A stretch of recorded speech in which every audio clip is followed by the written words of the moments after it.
تو متوکل کو کسی نے کہا کہ کوئی جادوگر آیا. اب جادو عربوں کے لیے سن رکھا تھا کہ کوئی جادو تھا. بابل سے شروع ہوا. بابل حلہ کا پرانا نام ہے, قرآن کے اندر ہے. ہاروت و ماروت, ہاروت و ماروت کا واقعہ سن رکھا ہوگا, نہیں سنا تو پڑھ لیجیے گا. ہاروت و ماروت دو جادوگر تھے بنی اسرائیل کے زمانے میں, جناب سلیمان کے زمانے میں. بے بابل ہاروت و, قرآن کے اندر آئے تھے کہ بابل, حلہ کا پرانا نام بابل, نجف سے 70 کلومیٹر کے فاصلے پہ ہے حلہ شہر, اس کا پرانا نام ہے بابل. قرآن میں بھی لفظ آیا, کہتے ہیں دنیا کی سب سے قدیمی تمدن کا نام, سویلائزیشن کا نام بابل. جہاں نمرود تھا, جہاں جناب ابراہیم علیہ السلام کو نار نمرود میں ڈالا گیا. ذہن میں آ گیا؟ تو اب یہ جادو پرانا تھا, لیکن ایک مرتبہ کوئی بنگال کا یا کہیں ہندوستان کا اس زمانے میں کوئی جادوگر اس کے پاس آیا. اس نے اس کی آزمائش کی, امتحان لیا, دیکھا ہاں واقعی جادوگر ہے. کہا فوراً جاؤ جا کے علی بن محمد کو بلا لاؤ, یعنی امام علی نبی علیہ السلام. کہا جاؤ جا کے علی بن محمد کو بلا لاؤ. ذرا جادوگر سے کہا جب یہ آ جائے نا تو تھوڑا اپنا جادو دکھانا, پتہ چلے انہیں بھی کہ ہمارے پاس جادوگر بھی ہیں. واقعہ ذہنوں میں مجھ صرف اشارہ کرنا. ایک مرتبہ کہا جاؤ جا کے بلا لاؤ علی بن محمد کو. اب وہ جو بیچارہ بلانے گیا وہ سوچ رہا تھا پتہ نہیں کوئی بے بس سا امام ہوگا. امام ہو ہی نہیں سکتا بے بس, اور جو بے بس ہو وہ امام نہیں ہوتا. جس کا بس نہ چلے وہ کیسا امام؟ امام بے کس ہو سکتا ہے, بے بس نہیں ہو سکتا. ایک مرتبہ وہ چلا, سارے درباریوں سے متوکل نے کہا کہ خبردار کوئی ان کے احترام میں کھڑا نہ ہو, کوئی تعظیم نہ کرے. 400-600 افراد, دربار پورا بھرا ہوا تھا, قلعہ موجود ہے, بہت بڑا قلعہ تھا, سب بیٹھے. ایک مرتبہ وہ آدمی شہر میں آیا اور شہر کی ایک گوشے میں, ایک کونے میں گھر تھا. کہا یہ علی بن محمد کا گھر. دروازے پہ دستک دی, کسی خادم نے دروازہ کھولا. کہا کس سے ملنا ہے؟ کہا علی بن محمد سے کام ہے. کہا آؤ لے چلوں. کہا سامنے صحن میں دیکھ رہے وہ جو قبر کے اندر عبادت کر رہے ہیں, رات کے وقت قبر میں عبادت کر رہے ہیں, کہا وہی علی بن محمد ہے. سنیں گے نا حضرات؟ کہا وہ جو قبر میں عبادت کر رہے ہیں وہ علی بن محمد ہے. اس نے کہا ہم تو دن میں قبر کے پاس نہیں جاتے, یہ رات میں قبر میں عبادت کرتے ہیں. ایک مرتبہ آگے بڑھا, آنے کے بعد امام سے آواز ہے کہ پوچھا انت علی بن محمد, کیا آپ علی بن محمد ہے؟ امام نے کہا میرا ہی نام ہادی ہے. ایک مرتبہ کہا آپ کو متوکل نے دربار میں بلایا, اب میں اپنے انداز سے پیش کروں گا, امام کیسے چلے ہوں گے. اس نے ایک مرتبہ امام سے کہا آئیے میرے ساتھ چلے. امام نے فوراً قبر سے قدم باہر نکالا, ابا قبا پہن رکھی تھی, ولایت کی قبا اوڑھ رکھی ہوگی, امامت کی ابا لے رکھی ہوگی, سر پہ عصمت کا تاج ہوگا, ہاتھ میں تولا کی تسبیح ہوگی, تبرہ کا ڈنڈا ہوگا. اب امام علیہ السلام چلنے لگے. اس نے کہا میں آپ کو راستہ دکھاؤں. امام نے کہا ہادی تیرا نام ہے یا میرا نام؟ جیسے ایک مرتبہ امام علیہ السلام نے کہا نا ہادی تیرا نام ہے, اس نے کہا ہادی تو آپ ہیں. امام نے کہا پھر میں راستہ جانتا ہوں. پتہ نہیں لوگ ہیں یا نہیں. ایک مرتبہ امام نے فرمایا کہا میں پھر راستہ جانتا ہوں, دکھانے کی ضرورت نہیں. جو دنیا کو راستے دکھانے آیا ہو وہ ہادی ہوتا ہے, اور جو خود راستے سیکھنے کا محتاج ہو وہ ہادی نہیں ہوتا. امام ایک مرتبہ چلے اور اپنے ہی انداز سے چلتے ہوئے دربار پہنچے. جیسے ہی دربار متوکل کے آئے تو متوکل نے کہا تھا سب سے کوئی احتراماً کھڑا نہ ہو. جیسے امام پہنچے آندھی سی چلنے لگی, خود بخود قلعے کا دروازہ کھلنے لگا, پردہ سر پہ سایہ کرنے لگا, اور سارے درباری خود بخود تعظیم میں کھڑے ہو گئے. خود متوکل اپنے تخت پہ کھڑا ہو کے کہہ رہا تھا فرزند رسول تشریف لائیے, یہ آپ ہی کا حق ہے.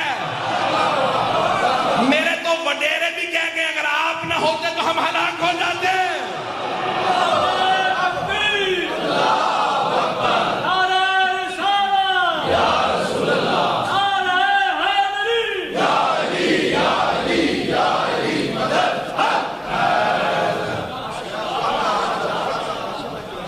ایک مرتبہ امام علیہ السلام چلے اور جیسے ہی دربار میں داخل ہوئے سارا دربار امام کی تعظیم میں کھڑا ہو گیا.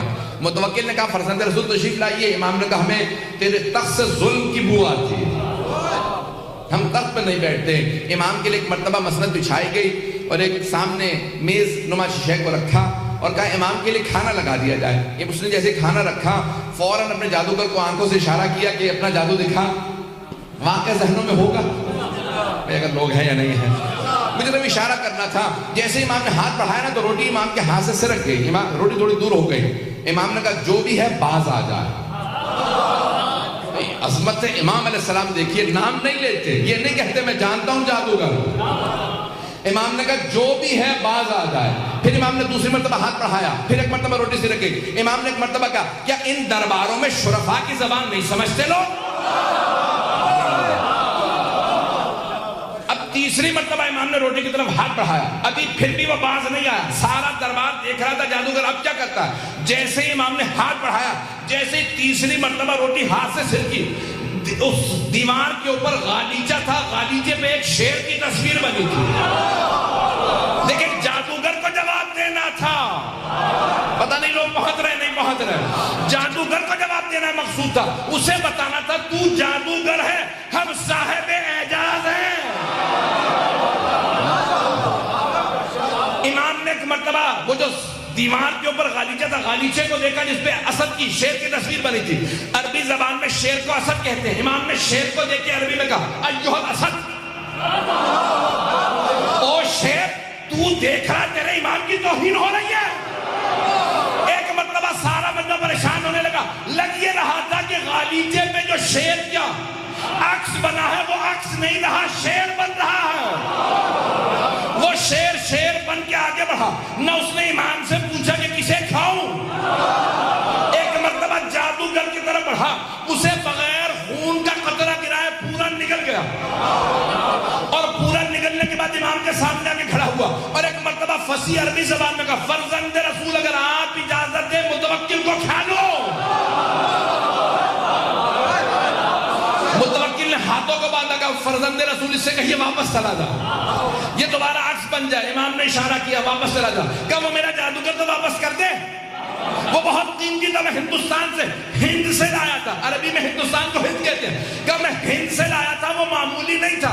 اس شیر سے کہیں میرا ساحر میرا جادوگر واپس کر دے. ساحر عربی میں کہتے ہیں جادوگر کو. امام نے کہا جب جناب موسیٰ کا عصا اژدہا بنا تھا, اس نے فرعون کے جادوگروں کی رسیوں کو کھا لیا تھا.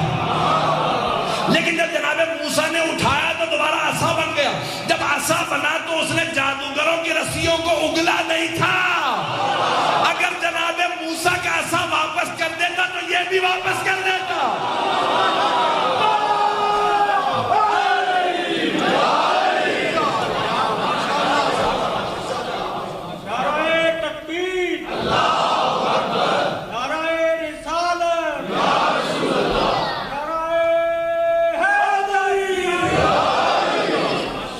جو فرمائے گا کہ قرآن میں لکھا ولن تجد فی سنت اللہ تبدیلا, تم اللہ کی روش میں کبھی تبدیلی نہیں پاؤ گے. جب وہ عصائے موسیٰ اژدہا نہیں لوٹاتا, سانپوں کو نہیں لوٹاتا, تو یہ بھی پلٹ جائے گا. عزیزان گرامی واقعہ مکمل کر دوں, واقعہ بہت طولانی مکمل نہیں کر سکوں گا, لیکن جتنا پیش کر رہا ہوں اس کو سن لیجئے گا. اب ایک مرتبہ سب کی توجہ, وہ جو جتنے بھی دربار میں بیٹھے تھے سب کی توجہ امام کی طرف ہو گئے. پتہ نہیں لوگ ہیں یا نہیں. اب متوکل نے ایک مرتبہ مختلف لوگوں کو اشارے کیے بھی کوئی سوال کرو, کچھ کرو, مجھے خود سمجھ میں نہیں آ رہا کیا کروں. ایک گھبراہٹ سب پہ روب سا طاری ہو گیا. امامت اسے کہا جاتا ہے. تو وہاں پہ ایک آدمی کھڑا ہوا, اس نے کہا کہ میں دعویٰ کرتا ہوں سلونی قبل ان تفقدونی, جو پوچھنا ہے پوچھ لو اس سے پہلے کہ تم مجھے کھو دو. یہ مولا سے مخصوص ہے. آج من کن تو مولا ہے نا, تو اس لیے جملہ پیش کر رہا ہوں. تو امام علی نقی سے بھی وابستہ ہے, ان کا بھی ہو جائے گی بات, مکمل ہو جائے گی, اور مولا امیر المومنین کی بات آپ تک پہنچ جائے گی. تو ایک آدمی نے دعویٰ کر دیا جو پوچھنا پوچھ لو. متوکل بہت خوش ہوا کہ میرے دربار میں کسی نے دعویٰ کر دیا جو اہل بیت سے وابستہ ہے. تو دربار میں ایک درباری کھڑا ہو گیا. اچھا, اس کے سوال سے پتہ چل رہا کہ وہ تقیہ میں تھا لیکن تھا شیعہ. پتہ نہیں بات پہنچی یا نہیں پہنچی. سوال کرنے والے سے اندازہ یہ ہوتا کہ وہ شیعہ تھا. اس نے کیا سوال کیا, اچھا سوچ لے, جو پوچھنا ہے پوچھ لو. اس نے کہا یہی تو کہا جو پوچھنا ہے پوچھ لو. اس نے کہا اچھا یہ بتا حج واجب ہے. اس نے کہا یہ کیسا سوال ہے, یہ تو پوری دنیا کو پتا حج واجب ہے. کہا تو نے کہا ہے نا جو پوچھنا ہے پوچھ لو, میرے تو سوال ایسے ہی ہوں گے, تو بتا کہ تجھے جواب آتا ہے یا نہیں آتا. اس نے کہا ہاں حج واجب ہے. اچھا یہ بتا پھر انبیاء پہ بھی حج واجب تھا. تھوڑی دیر سوچنے لگا، پھر کہا کہ انبیاء پہ بھی حج واجب ہی تھا. انہوں نے کہا سوچ لے. کہا نہیں اچھا انبیاء پہ حج واجب تھا. اچھا یہ بتا پھر حضرت آدم پہ بھی حج واجب تھا؟ اب پریشان ہو گیا. کہنے لگا واجب بھی رہا ہوگا. اس نے کہا کہ واجب رہا ہوگا یا واجب تھا؟ اب ایک مرتبہ اسے پسینے آنے لگے جیسے مجھے پسینے آ رہے ہیں. مجھے تو پنکھا نہ ہونے کی وجہ سے پسینے آ رہے ہیں، اسے جواب نہ آنے کی وجہ سے پسینے آ رہے تھے. یہ نہیں تقاضا کرتا کہ مجھے پنکھا چاہیے. کراچی میں ایک بار مرتبہ گر چکا ہوں. یہاں پہ بھی آپ کی کراچی جیسے گرمی ہے لیکن الحمدللہ پھر بھی قابل برداشت ہے. توجہ میرے ساتھ رکھیے گا. صاحب مجلس کو زیادہ پریشانی ہوتی ہے، وہ میرے خیال میں پنکھا لینے چلے گئے. توجہ رہے گی میرے ساتھ. تو ایک مرتبہ کہا کہ بتا حضرت آدم پہ حج واجب تھا؟ اس نے کہا کہ واجب ہی ہوگا، واجب رہا ہوگا. اس نے کہا اچھا یہ بتا واجب تھا یا واجب رہا ہوگا؟ اس نے کہا نہیں واجب تھا. اس نے کہا اچھا اگر حضرت آدم پہ حج واجب تھا تو بتا انہوں نے کیا تھا حج؟ آپ تو ایسے خاموش بیٹھے جیسے آپ لوگوں سے پوچھ لیا میں نے سوال. تو کہنے لگا کہ بھئی کیا ہی ہوگا. اگر واجب تھا تو انہوں نے کیا ہی ہوگا. کہا بتا انہوں نے حج کیا تھا یا نہیں کیا تھا؟ تو کچھ سوچ کے کہنے لگا حضرت آدم نے حج کیا تھا. اس نے کہا کیا پوچھ لے گا زیادہ سے زیادہ. کہا حضرت آدم نے حج کیا تھا. کہا اچھا یہ بتا اگر حضرت آدم نے حج کیا تھا تو ان کا سر کس نے مونڈا تھا؟ پتہ نہیں کہا یعنی حلق واجب ہے، حج میں سر کا مونڈنا واجب ہے. جناب آدم تھے زمین پہ پہلے بشر. پتہ نہیں آپ تو. کہا اگر انہوں نے حج کیا تھا تو بتا ان کا سر کس نے مونڈا تھا؟ اب بہت پریشان ہوا. کچھ دیر بعد کہہ رہا مجھے نہیں پتا. وہ پوچھنے والا بہت ذہین تھا. اس نے کہا جتنی اونچی آواز سے کہا تھا نا سلونی، اتنی ہی اونچی آواز سے کہے مجھے نہیں پتا، تو جاہل ہے، تجھے کہنا ہی نہیں چاہیے تھا سلونی. اذان گرامی بس مجھے ہوا آ رہی ہے، میرے لیے اتنا کافی. ایک مرتبہ اس نے کہا کہ اگر نہیں جانتا تو کہہ تو جاہل ہے. اس نے کہا کہ ہاں میں جاہل ہوں، نہیں جانتا. اب متوکل کو پریشانی ہوئی. کہا میرے دربار میں کوئی ایسا ہے جسے اس سوال کا جواب آتا ہو؟ سارے درباری امام علی نقی کو دیکھنے لگے. جب سب نے امام علی نقی علیہ السلام کو دیکھا، متوکل چہرے پڑ رہا تھا، اس نے بھی امام کی طرف رخ کیا. کہا فرزند رسول کیا آپ جانتے ہیں؟ مولا نے کہا ہاں میں جانتا ہوں. کہا بتائیے پھر جناب آدم نے حج کیا؟ امام نے کہا ہاں. کہا بتائیے سب سے پہلے جناب آدم ہی نے کعبہ بنایا تھا. اب یہ بہار میں بڑا تفصیلی واقعہ موجود ہے، وقت نہیں ہے. امام نے کہا حضرت آدم نے سب سے پہلے کعبہ بنایا اور اللہ نے کہا آدم آپ کی نسل میں ہاجرہ آئے گی، صفا مروا کے درمیان چلے گی. یہاں پہ سعی ہے، اس کے بعد حلق ہے. تو کہا حلق کس نے کیا؟ کہا جب حلق کی نوبت آئی تو جناب جبرائیل جنت سے یاقوت لے کے نازل ہوئے. جناب آدم کے سر پہ پھیرتے جاتے تھے، جہاں جہاں پھیرتے جاتے تھے بال گرتے جاتے تھے. جہاں جہاں اس یاقوت کی روشنی گئی اللہ نے سب کو حرم قرار دے دیا.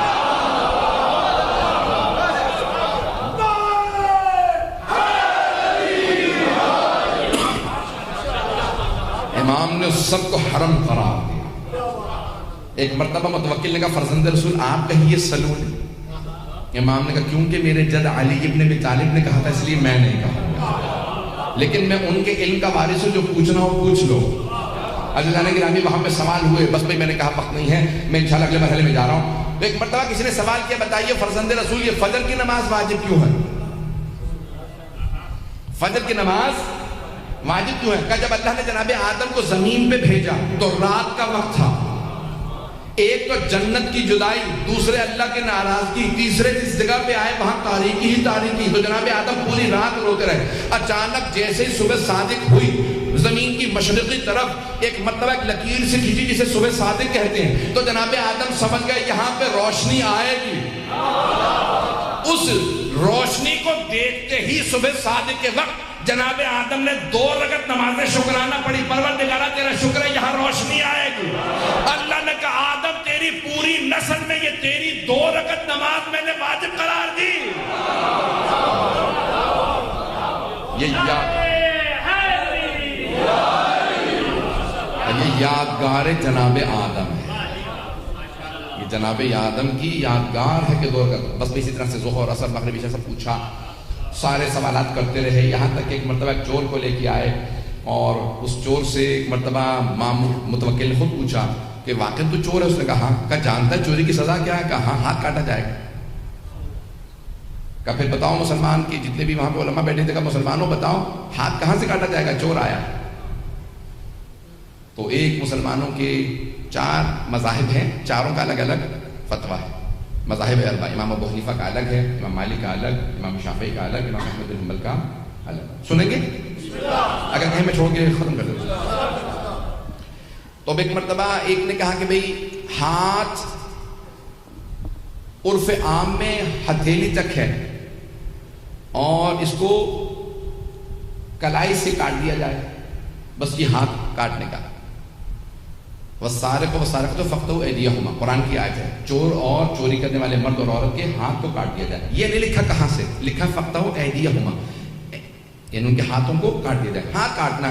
تو ایک مرتبہ اس نے کہا عرف عام میں کلائی تک ہاتھ کہا جاتا ہے، تو دوسرے سے پوچھا بھی آپ کا فتویٰ کیا ہے، آپ کی مذہب کا؟ انہوں نے کہا نہیں، اللہ نے کہا فاغسلوا وجوہکم وایدیکم الی المرافق، اپنے ہاتھوں کو کونیوں تک یا کونیوں سمیت دھو، ہم کہتے ہیں سمیت، وہ کہتے ہیں تک، تو کب کوہنی سے کاٹا جائے، کیونکہ اللہ نے جب ہاتھ کہا ہے تو کوہنی تک کہا۔ توجہ ہے یا نہیں؟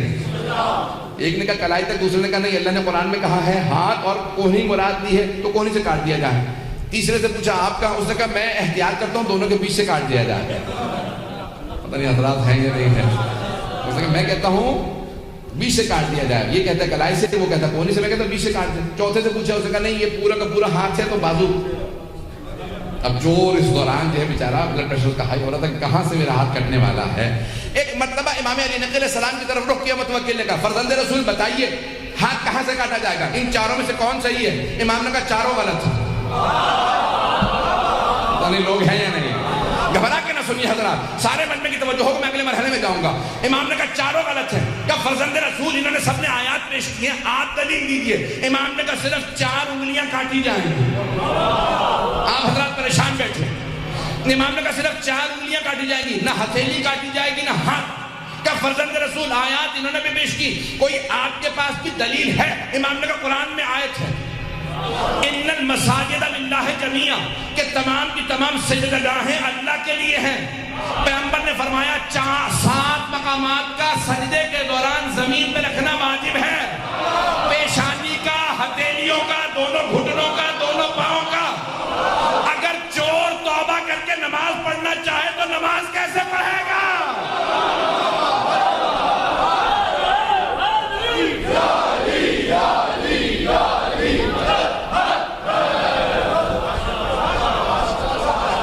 چور توبہ کر لے تو ہاتھ نماز کیسے پڑھے گا اگر ہاتھ کٹا ہوا ہوگا؟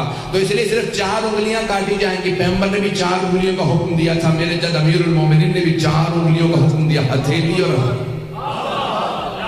ہتھیلی اور انگوٹھا اللہ کے لیے ہے، نماز کے لیے ہے، کسی کو کاٹنے کی اجازت نہیں ہے۔ جانے کی راہ میں پھر امام نے وہاں پہ تفصیل سے بتایا کہ چور اگر کسی تالے کو توڑ کے چوری کرے، کچھ اٹھا کے لے جائے تو ہاتھ نہیں، تعزیر ہے، حد نہیں جاری ہوگا۔ پتہ نہیں لوگ ہیں یا نہیں؟ حد جاری نہیں ہوگی، تعزیر ہوگی، کوڑے لگیں گے لیکن ہاتھ نہیں کاٹ سکتے کیونکہ اس نے تالا نہیں توڑا۔ تیسرے، اگر وہ یا اس کے بچے بھوکے تھے اور اس نے چوری کی تو ہاتھ نہیں کاٹ سکتے، تعزیر ہوگی کیونکہ جرم کیا ہے، کوڑے لگ سکتے ہیں، جرمانہ ہو سکتا ہے، جیل ہو سکتی ہے، ہاتھ نہیں کاٹ سکتے کیونکہ حاکم پہ واجب ہے کسی کو بھوکا نہ رکھے۔ یہ پاکستان کے حکمرانوں کو بتا دو۔